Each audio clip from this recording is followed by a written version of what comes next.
এরপরে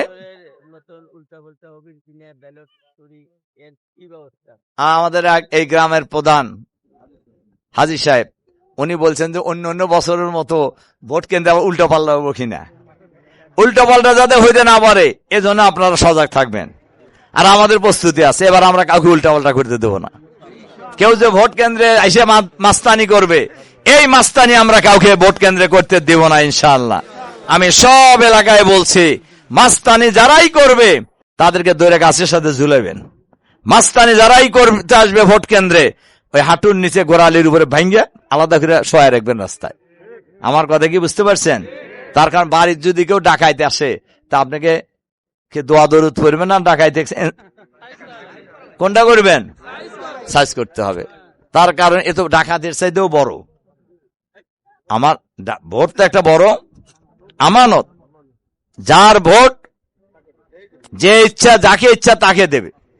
আমার ভোট আমি দিব, যাকে ইচ্ছা তাকে দেবে। এখানে এসে মাস্তানি করে ভোট ছিঁড়ে নিয়ে চলে যাবে, এই সুযোগ আমরা উল্লাপাড়ায় দেব না ইনশাআল্লাহ। আমরা বিশ্বাস করি উল্লাপাড়াটা পারবেন, আমি যদি আল্লাহ আমাকে জীবিত রাখে ইনশাআল্লাহ। কোন দুর্বৃত্তকে আমি কোন ভোট কেন্দ্রের আশেপাশে আসতে দেবো না ইনশাআল্লাহ। ঠিক আছে? এজন্য আমি আপনাদের সহযোগিতা চাই, আপনাদের সাহায্য চাই, আপনাদের পাশে চাই ইনশাআল্লাহ। থাকবেন তো আপনারা? হ্যাঁ ইনশাআল্লাহ। এজন্য আমি আপনাদের কাছে সব শেষে যে কথা বলে জি জি কি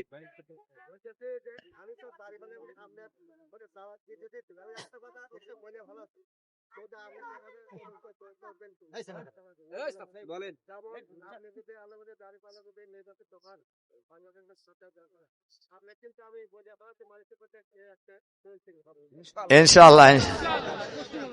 এইটা তো আর বলার অপেক্ষা রাখে না, তাই না? এইটা তো আর বলার অপেক্ষা রাখে না, তাই না? যে ইনশাআল্লাহ। তো সম্মানিত আমার মা বোনেরা বুঝছেন নাকি উনি কি প্রশ্ন করছে? উনি বলছে খান সাহেব এমপি হলে মন্ত্রী হবে। তা আমি বললাম যে এটা তো আর বেশি বলার অপেক্ষা রাখে না ইনশাআল্লাহ। সব শেষে আমি আপনাদের যে কথা বলে আমার কথা শেষ করতে চাই, আমাদের দায়িত্ব হলো সর্বাত্মক চেষ্টা করা। আমাদের দায়িত্ব কি? চেষ্টা করা। বিজয়ের মালিক কে? আল্লাহ তাআলা কোরআন শরীফে বলছেন, ওমান নাসরু ইল্লা মিন ইনদিল্লাহ। বিজয় এবং সাহায্য দুইটাই কার হাতে? আল্লাহর হাতে। আল্লাহু ইউয়াইয়িদু বিনাসরিহি মাইয়াশা।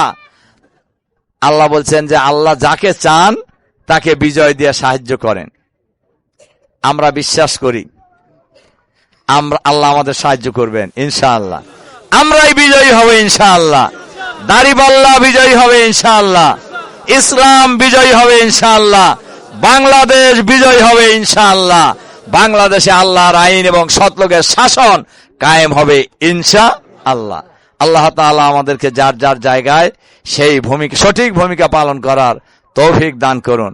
এই কথাগুলি বলে আপনাদের প্রতি আবারও আন্তরিক সালাম মোবারকবাদ জানিয়ে আপনাদের সুস্বাস্থ্য এবং সার্বিক মঙ্গল এবং কল্যাণ কামনা করে আপনাদের জন্য আবারও দোয়া করে, বিশেষ করে আমাদের মা বোনদের জন্য দোয়া করে, তাদের কাছে দোয়া চেয়ে মা বোনদের জন্য, মা বোনদের কাছে আমি দোয়া একটু বেশি চাই। কারণ আমাদের মা বোনেরা, আমি যখন, আপনারা তো জানেন এটা, যে আমি গত সরকারের আমলে অনেক দিন বছরের পর বছর আমি কারাগারে ছিলাম, আপনারা জানেন। সারা বাংলাদেশের মানুষ, বিশেষ করে মা বোনেরা আমার জন্য দোয়া করছেন, রোজা রাখছেন, তাহাজ্জুদ পড়ছেন। উল্লাপাড়ার মা বোনেরা এই কাজটা বেশি করছেন। কয়েকদিন আগে উধুনিয়া ইউনিয়নের আমাদের এক বোন ফোন করছে। উনি বললেন যে স্যার আমি তো শিক্ষিত মহিলা, বললেন আমি তো আপনি যখন জেলে আমি যে কতদিন রোজা রাখছি আর তাহাজ্জুদ পড়ে দোয়া করছি এর চেক নাই। কিন্তু ওই মহিলার সাথে কিন্তু আমার জীবনে কোনো দেখাও হয় নাই, কথাও হয় নাই কোনদিন। ওই দিনই প্রথম কথা হইলো, তাও ফোনে। আমার কথা কি বুঝতে পারছেন? তো এই জন্য এরকম আমাদের মা বোনেরা উল্লাপাড়ায় অনেক আছে যারা আমার জন্য দোয়া করেছেন আমি যখন জেলে ছিলাম। আমি আবারও আমাদের মা বোনদের কাছেও দোয়া চাই, আপনাদের কাছেও দোয়া চাই, যাতে করে আল্লাহ তাআলা আমাদেরকে সুস্থ রাখেন এবং সবাই যেন আমরা একসাথে ঐক্যবদ্ধ হয়ে আগামী দিনে বাংলাদেশ গঠন করার জন্য আমরা সামনের দিকে এগিয়ে যেতে পারি।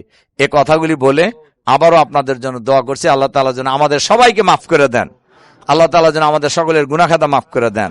আল্লাহ তাআলা যেন আমাদের বাপ মাকে মাফ করে দেন। আল্লাহ তাআলা যেন আমাদের স্ত্রী ছেলে মেয়েদেরকে মাফ করে দেন। আল্লাহ তাআলা যেন এই এলাকার মানুষকে মাফ করে দেন। আগামী দিনে বাংলাদেশে আল্লাহর দিনকে বিজয়ী করার লড়াইয়ে